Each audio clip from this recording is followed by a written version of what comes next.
Welcome to Nerd Wars, and you guessed it, somehow I am giving Napoleon a score far closer to the Marvels than I was expecting. How close? When I got out of the theater, it was 2 points away out of 10. Then it was like half a point as I wrote all my notes down, and now that I've thought about it, it's more of just 1 point. Napoleon, directed by Ridley Scott, the director of movies such as Alien, Blade Runner, The Gladiator, or is it just Gladiator? I think it's just Gladiator. I don't know why I put the... there's a Gladiator 2 coming out? It's starring Pedro Pascal and Denzel Washington. When I saw the IMDb page, I thought it was a joke. I thought it was satire. The guy who directed Black Hawk Down and The Martian. Who is this movie for? I don't know. History buffs? But who don't know history? Because, I don't really know the history all that well. I really got like a story and stuff to get the normal just viewer in. So I guess it's for history people, but I assume history people probably aren't going to be very happy with it. It's Thanksgiving break, so somehow this early screening of Napoleon, full theater, like all college kids and high schoolers. It's like, I don't think you guys are going to like this movie. They didn't. They mentioned Gladiator 2 is going to star Pedro Pascal and Denzel Washington. How long was it? I thought it was a good length. And then the movie wasn't over. Hence the me not knowing a history part. I don't even know if I would recommend this to like your boomer parents. My senior citizen mom wanted me to tell her how I liked it. I told her not to see it. Since I'm doing reviews, I've got the unlimited pass now.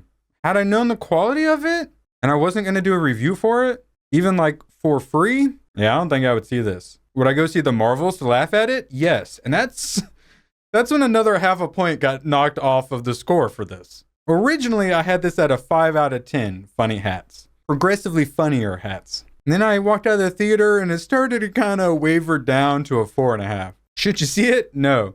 Should you wait for it on streaming? You got Apple TV? No. Even if you do have Apple TV?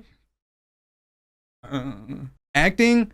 Terrible. Music? Occasionally really good, occasionally not so much. The story? What story? Characters? There was basically 2 of them. Didn't care for either. Battles? Actually pretty good. Definitely the highlights. Drama? If there were good actors. Somehow Joaquin Phoenix is in the sumbitch. It's a horrible job. I was going to title my reviews the name of the movie and then how bad was it, how good was it, or how okay was it. I was going to have this be my first how okay was it. Now I'm here. Most likely going to title it how bad was it. 4 out of 5 progressively funnier hats out of 10. And now for when I get way too in depth. It's way too long. No one's going to care. This isn't getting many views. So just like they did with Napoleon's life and European history, we're going to blast straight through it. So we enter the scene.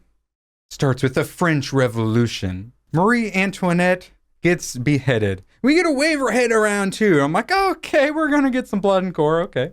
Napoleon just kind of mingling about in the crowd. Then we get the Super Funsies Reign of Terror. First thing I noticed about Napoleon's sweet hat. The hat definitely performed better than Joaquin. So Napoleon gets put in charge of some such and such, and everything is just screwed up. I see only failure. And he wants to be great. He doesn't want to just be seen as Corsican ruffians. Very few things that come back and pay off in this movie on account of there not really being story. Corsican ruffians, though, one of the few. So there's a city under blockade from those evil British. So he goes there, he's scoping out the city being blockaded. Actually kind of cool, he's blending in just like normal guy on a horse. Okay, he's into strategy and stuff. All right, maybe we got a good movie on our hands. Not a movie 1 point away from the Marvels.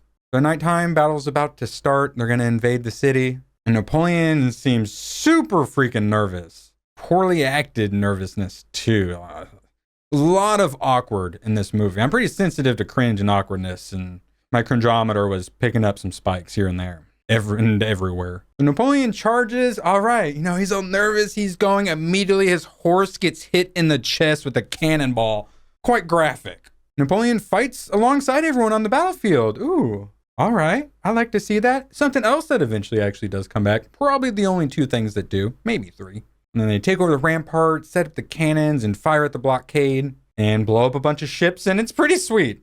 All the cannon stuff is generally the best parts. Success, and he gets promoted to Brigadier General, whatever that is. And then he's back, and the Reign of Terror, it's been too much, and Robespierre gets turned on. We don't know anything about Robespierre but he's bad. And they yell, "You're worse than Caesar." And then he yells, "Arrest him." And they're like, "No, arrest him. Source, trust me, bro." So old Robes runs up and then pulls out the tiniest little gun and then tries to shoot him. It doesn't work, I think is what happens. And then he goes with the tiniest gun ever and he kind of just like blows a little bit of his face off. And the guy reaches down, like pokes him in the face. And he's like, "Hey, you know how we just turn on you because you're using the guillotine too much? Well, we're going to use the guillotine on you." And the reign of terror ends. And everyone is poor AF and it's like post-apocalyptic. Honestly, I think they should have just brought zombies in at this point and just gone that way with the story. That way Napoleon was less like Caesar and more like Ash Evil Dead. And then they had this survivors ball. All the rich people who managed to survive the old ghillie. And the acting at this point I wrote was okay. I was being quite generous. And then he's just randomly staring at this not particularly attractive, I assumed, prostitute. I don't want to deal with monetization problems. We'll call her Lady of the Night. And Napoleon's just staring at her. She's got like her dress down on one arm, like clearly Lady of the Night. And then she gets up from the table and comes over and says, "Why are you staring at me?" And the acting is super duper awkward as the beginning stages of realizing, oh no, I thought Joaquin Phoenix was a good actor, but apparently not for Apple TV money. And the interaction ends with Napoleon saying, "Don't tell me your name, you Lady of the Night, you." I thought that's what she was. I assumed that he thought she was just like kind of pretty and that was like the Lady of the Night he had picked out. But no, he apparently just like fell in love with her there. Okay. And then they're playing trash can basketball with like walnuts. I actually like that part. And then a kid comes in and he wants his dead father's sword back. Napoleon says, "I can't allow citizens to have weapons." So Napoleon decides to be nice and tries to go get the sword and realizes there's just a bunch of swords. He has no idea which one. He grabs a random sword. Still nice and friendly. And he goes to the kid's home. We're like, oh, that's nice. Napoleon's being nice. He gives the sword to the kid and the kid's mom comes in and it's the Lady of the Night. Turns out she's not a Lady of the Night. She was just being a Lady of the Night then to like survive because her husband had gotten old gillied, and so did like a bunch of time pass. The editing in this is horrible. It just suddenly hard cut, you're in like a year later in a different place and they're just like talking and there's no setup. I don't think there's a single establishing shot in this whole freaking movie. So like the Lady of the Night's just a kid's mom or something. Yeah, I feel like that's probably not how it happened either, which is why I say like this movie is only made for like history buffs, but I assume history buffs will absolutely hate it. So who's it made for? I assume for Apple TV's 37 subscribers. So there's a little bit of will they or won't they between Napoleon and the Lady of the Night. And Napoleon is slightly charming here, surprisingly. It's like probably the only charm in the whole freaking movie. They're sitting at a table and he moves the table to slide her in closer, puts his arm around her. You know, he's not one for class and manners. He's like one of the people. But also it's like it's so awkward too. And then he's in his room and he gets an invitation from her. He smells it and then wipes it on his neck. And I know it sounds like I'm just jumping here and jumping there and jumping that. That's what the movie does. And then suddenly they're just in a relationship. There's just probably just one hard cut. Now they're in a relationship. And I still thought, like even at this point, I'm more and more coming around to she was a Lady of the Night, but it was just to survive. But then she wasn't. But then there must have been a time skip somewhere that they didn't really tell us about. But yeah, the whole time I literally thought she was a Lady of the Night. I'm actually, she probably is. Which is why she says to him, "Do you see an aristocrat?" Then she spreads her legs and says, "Look down and you'll see a surprise." It was super duper awkward, especially in a packed theater. Thankfully you didn't see anything down there. Thankfully there's enough up here distracting. Of course it carried this movie. Then those evil royalists get all fired up. And they're all chanting, "Long live the king! Long live the king!" And then some cannons get set up and fired at them and absolutely wreck them. Also one of the highlights of the movie. And then he marries her and now her hair is long and she's actually a little attractive now. Not to be judgy. She's still out of my league. But like it's Napoleon and he like fell in love with her like on sight. So it's like maybe like a little bit more attractive. But yeah, he stares at her at a party when she was a Lady of the Night. And basically 10 minutes later, they're married. And the acting is still very subpar. And then the Lady of the Night starts flirting with a young man. So Napoleon gets jealous and vigorously intercourses her. It was insanely awkward. It's just like Will Smith in it. It was murder in there. Insanely awkward in the packed theater. And Italy is conquered all of a sudden. And they're in Egypt. I don't quite remember, but it presumably happened about that fast. And he misses his, I say wife here, but we all know what I actually mean. And they shoot some cannons at the pyramids. It's kind of funny. The costumes were like fine. I didn't think they were terrible. But there's only like this moment where I'm like, oh, all these top hats and funny suits are, that's some good costumes. Other than that, like the coronation and stuff was good. Who is this made for? Apple TV's 37 subscribers. Wait, are they the ones getting Gladiator 2? Starring Pedro Pascal and Denzel Washington for some reason? I'm staring at the funny top hats and they got a sarcophagus out for some reason. He's got to get a little box to stand on. It's like he's short joke, but he wasn't actually really... The acting was so bad. And as he longs for his... I think we're far enough in, I can say whore wife. His bro tells him that his whore wife is a whore and screwing another dude while he's gone, but he doesn't believe his bro. His bro says, I would never lie to you. And it was the best acting up to this point. Also, I didn't even know it was his brother at this point. I might still be wrong about that. Like I said, there was two characters that I actually really knew who they were. Didn't like either of them. So Napoleon basically deserts everyone in Egypt and comes home to confront his whore wife.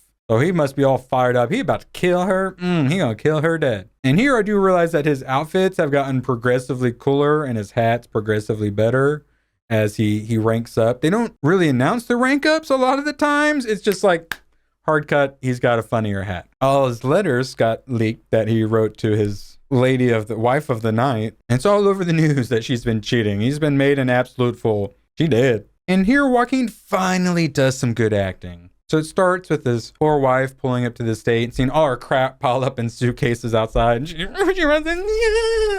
And then Joaquin finally does some good acting here. Absolutely rips her a new one. It's pretty great. Finally started to like the character. But then we got the beginning of girl power.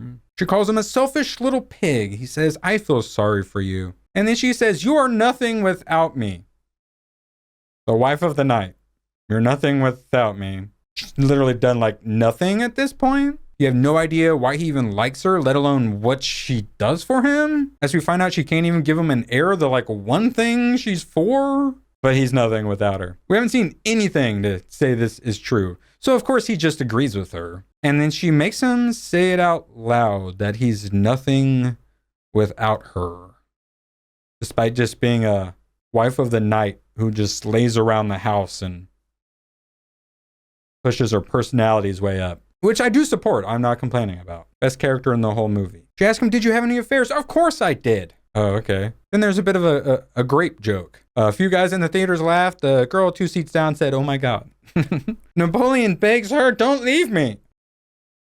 Why? So after coming to confront the cheating whore, he's somehow the bad guy and owes her everything, and he immediately just agrees with that. After throwing all of her stuff out in the front yard. Girl power. All the new rulers bring him in and ask why he deserted his troops. He basically says he came back and everything's fudged up now because of them. Like some real crazy ex-girlfriend crap, like some Amber Turd stuff. But actually some decent acting. Anytime he actually just doesn't what I would have expected for him to do, I wrote down that he did some good acting. I definitely lowered my expectations more and more as the movie went on. And then he has dinner to discuss a coup d'etat and making himself one of the 3 rulers of France. And then there was a black soldier. This is when I realized the editing was so freaking bad. And not just the editing that just suddenly jumps. Zero cinematography. Like I said, there's like not even an establishment shot in the whole dang movie practically. Hard cut and good luck figuring out what's going on. Oh, he's got a funny new hat. So probably been a while. He's probably done some cool stuff. You don't need to know about it. I didn't even write his wife's name down until the very end when the movie was literally over and I saw her name. I'm like, oh, I should probably write that down because I won't remember it. And she was one of the 2 characters. So they coup d'etat and there's a bit of a brawl that starts in their parliament or whatever. Definitely one of the best moments. Napoleon has to run out of the building, falls/slides down like 10 stairs, rushes out the door and has to hold it shut. Has to let one of his dudes out and then close it back, and then there's a bunch of troops there and they basically just lied to him and trick him into being on their side, and then they run in and hold all the guys at gunpoint. Napoleon goes back in and says, let's have a vote. Actually a good scene. And then immediately it just like cuts and we're off somewhere else some other time. And another random black guy. Flash. Napoleon takes over still has a whore wife for some reason, even though she can't seem to get preggers, the one thing she is for. But he would be nothing without her. And now the new rulers are in charge, so one of them is carrying a Pomeranian dog. Can't help but root for these guys. Josephine, the wife of the night, has huge knockers. Best part of the movie for sure. Best actor goes to her corset. And then Napoleon makes the servant say, "Your Majesty." So we're like, oh no, he's getting a little too big for his britches. And he hears about Alexander the Great and gets jealous. And it's like, oh no. And then we get one of the French dudes talking to like one of the British dudes. I don't know who they were. Were they in more parts of the movie? I don't know. Probably not. Maybe they were. They weren't part of the two characters, so who freaking knows? But one of the French guys says, "Take this offering of peace, or suffer the consequences of a man hell-bent on peace at any cost." Is probably the best acting in the movie was not Napoleon. Also, I like this whole idea of like Napoleon's doing all this conquering because he wants peace, but this is like the first time it got brought up. There's two things, that he loves France and that he wants peace. They end up being like major parts of like his core character, and the whole first act, they just forgot to mention it. And then Joaquin's best acting in the movie, quote, "You think you're so good because you have boats." Good line. It got laughter though. It didn't get laughter because it was a good line. It got laughter because it was a silly line. So his bro tells him the European royal families think of you as a Corsican thug, and that he should show them by becoming king. Napoleon thinks, that's funny, king. Then he begs his wife of the night for relations, which is equally as funny as it is awkward. Then he yells, "Why aren't you pregnant?" He says this to her giant Bobs, who says, "You want an heir?" He says, "I want one now." And he starts acting like a pig and drags her under the table, but also is like kind of threatening towards her too. It's really fun to watch with a large group of people. We have the coronation. He becomes the king/emperor, random black dude. Long live the emperor, random black dude. But now should they get divorced so he can have an heir? Bam, bam, bam, bam. There's a scene. Bam, there's a scene. You get a scene. You get a scene. Everybody gets a scene. Bam, bam, bam, bam. Random black guy. So the wife he would be nothing without. Can't even give him an heir. The only thing she's for. Random black guy. So another dinner, he gets angry and says, "If you do not bear me a child tonight, we're getting a divorce." She calls him fat, so he throws something at her. I was the only one who laughed in the theater for that one. Then we get the battle of Napoleon versus Alexander.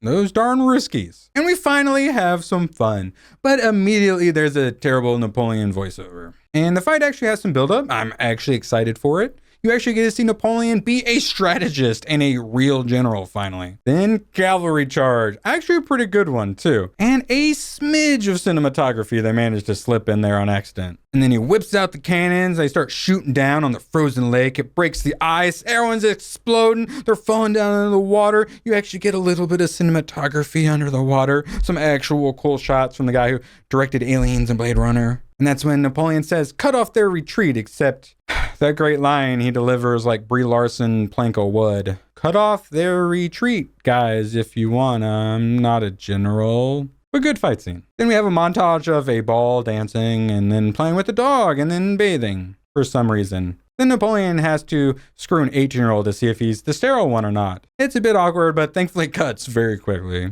Terrible editing, yet again. Just hard cuts left and right, jumping from place to place, time to time. And then they get the official divorce, which was actually pretty good. He says these nice things, and then she has to say her thing, and she kind of struggles at the end. He shakes her and slaps the hysterics right out of her. I think at least one other person laughed with me on that one. And then now the lady of the night is doing the voiceover for some reason. Better than Joaquin, but still not good. Then we get the super awkward reunion between the two. And sadly, there's no shaking or smacking. More bad editing. Napoleon and Alexander talk to each other. I thought they're enemies. Now they're cool. They're bros. And it's actually a pretty good scene. And Alexander is probably my favorite character. We see him for like 2 minutes in the movie. So they discuss getting Nappy a Russian mail order bride, Alexander's 15-year-old sister. Then they meet. It's kind of cute, but terribly acted. Not by the young girl though. She was fine. And then Napoleon finally gets a son. Bam, there's a son. And it's super duper underwhelming. It's like the whole B plot of the movie. And it's just like, son. Now we cut to Alexander turns on France. No, not Alexander. So Nappy gets a bunch of his EU homeboys together to go F him up. So we get another battle, and it doesn't go well for Nappy. It's basically the Russian version of the Patriot. The music's good, fighting is quick and vicious, lots of smoke and explosions, and actually some good cinematography finally. All right, well done. And then they get into Moscow, which is empty. Pretty great scene. They're in like the throne room, and he just like kicks a candle and goes sits on the throne while birds like poop literally right next to him. But sadly, no Alexander. And then Moscow burns. And Nappy wants to keep going, but it's too cold and they're running out of supplies. And they tell him, no, you can't keep going, no. And he says, we gotta go. I'm a brilliant strategist. So the Allied coalition exile him for losing too many men and pressing the attack when they should have just waited for the Russian winter to end. So we get the fun winter battle in Russia to suddenly he's exiled. All this work to get all up in and then exiled. Also very underwhelming. But he's like, I'm cool with it. I'm not going to cause trouble. I love France too much. Really, do ya? First, I've heard of it, bud. Maybe say it in Act 1. Just a thought. And then my homeboy Alexander meets his whore wife. And he basically tells her, girl power. And they go out on the town and it gets in the newspapers. And then Nappy sees it while he's in exile. And he wants to return to France and take it back over. I thought the movie was over. I thought Napoleon's story ended with exile. No. 3 more pages of notes to go. When the ship lands, he runs up and immediately kisses the sand on the beach because he loves France so much. Suddenly in the 3rd act. Random black guys in French military, as you would expect. And so troops stop them. They're about to open fire. I thought that's where it ended. I'm like, all right, sounds good. Go out in a blaze of glory. Napoleon says like 8 words and the troops all join him. Because like one of the troops was like, yeah, let's go. Emperor for life. Though in their defense, Napoleon does have his best hat yet. And then he finally gets to his ex-wife of the night who had suddenly died from illness. One scene where just jump cut and I got a doctor and she's like, I can't breathe very good. And then jump cut to something else and then jump cut back and then she's in bed and a servant of color is next to her and doctor says, just keep her comfortable. And it's like, wait, now she's dying? And then bam, cut to something else. And then bam, Napoleon shows up and she dead. She dead. The whole important B plot, practically A plot of the story. She dead. Kind of sucks. Meh. And then bam, big council of countries come together against Napoleon, who just like has an army now and is kind of maybe in charge. History buffs will tell you. Just kidding, they already walked out of this movie. The council is very upset that Napoleon has bad manners. He's always teabagging them in Fortnite and telling them to get good. The highlight of that scene, though, is my boy Alexander is on the council. Shout out to my homie. And bam, we're suddenly at the Battle of Waterloo. Napoleon was in exile all butthurt that his woman had some fun before she died with my homeboy Alexander. Then 5 minutes later, we're at the Battle of Waterloo that they're surely going to lose. Finally, the final battle. This is when all the high schoolers and college kids, they were like, they were ready to go. But it ended up being like the second best fight. The lead up to the battle was decent, but dragged on way too long because it was all raining and stuff. And then suddenly they're like, I guess we'll let this breathe a bit. And they just get like some long shots and some like slightly artsy stuff of like the sun behind the clouds. And you're like, why is this just dragging on? We're all ready to go. And they're like, no, it's the final battle. We have to get artsy. And it's like, well, then you should have gotten artsy with all the other stuff beforehand because now it doesn't make any. Why are you doing it now? Just don't do it at all. Now you're just dragging ass. We want to go. All the people around me were looking at their phones like 30 minutes before this. And then the rain finally stops. And lots of cannons. Cannons are our best part of the fights, but probably best parts of the movie. Cannons and my boy Alexander, a couple other things. And there's finally a charge. Finally. Sadly, this is when I noticed there weren't any Wilhelm screams. I know. The British general doesn't seem to care at all, barely even says his orders. He's competing with Joaquin to see who can phone it in harder. By phone it in, I mean doing like the little lamp Morse code shit. And not sure here if Nappy was sick or Joaquin was having like withdrawals. I don't know, but something was up. I think we were maybe supposed to think he was sick, but then like, I don't think it came back. He didn't look that. And finally, a drummer gets shot. All sorts of people playing instruments in this. I think he's the first one who actually gets shot. He gets obliterated. I think right through. And the final battle just turns into an absolute mess. The cavalry are just running around, a big formation of British men who are just shooting all the horses. Actually pretty cool. And so Nappy has to retreat. A bullet shoots through his coolest hat yet. Had to go and ruin the cool. I actually may have made the cool hat cooler. And then the British general stops no-scoping him and starts looking at him. And Napoleon's looking at him. They're like looking at each other and they're like waving at each other and stuff like that. And then the British general says, "The battle's mine. There will be an end to the war." And then I fell asleep briefly. Random black kid. So Napoleon was escaping, but law JK, he wasn't escaping. So he's prisoner enjoying his English breakfast. No beans and toast, though, for some reason. And so Nappy gets sent back into exile again. Just cuz. It ends with him sitting there while there's like a voiceover of him reading letters from his whore wife, I think is what was happening. And basically ends with girl power. Napoleon, you're nothing without that whore wife who did nothing and couldn't even do the one thing she's supposed to. And he finds a dead fly in his wine and pulls it out and looks at it for way too long. And he sits at a table while two young girls train with swords. Are they his daughters? I don't know. But they're girls and they're playing with swords. And presumably they're going to be kicking the butts of some like 6'5" SWAT guys soon. Probably in Gladiator 2. Then he throws some food at one of the girls. They laugh, go back to playing. And then he just suddenly dies from cringe and falls over to the side. Just movie over. Just dies of cringe. Did he die of natural causes? Was there poison in the wine? Is that why there's a dead fly we stared at for way too long? Or if he was poisoning himself, he went and he made sure he's going to die in front of two little girls? And then that terrible ending is preceded by showing off Napoleon's kill-death ratio. Literally like a Call of Duty lobby. Showed all the people who died in the battles. But hey, his kill-death ratio is like 5 million to 1. And that is why I give this movie 4.25 aggressively funnier hats out of 10.25. Gojira -1 next week.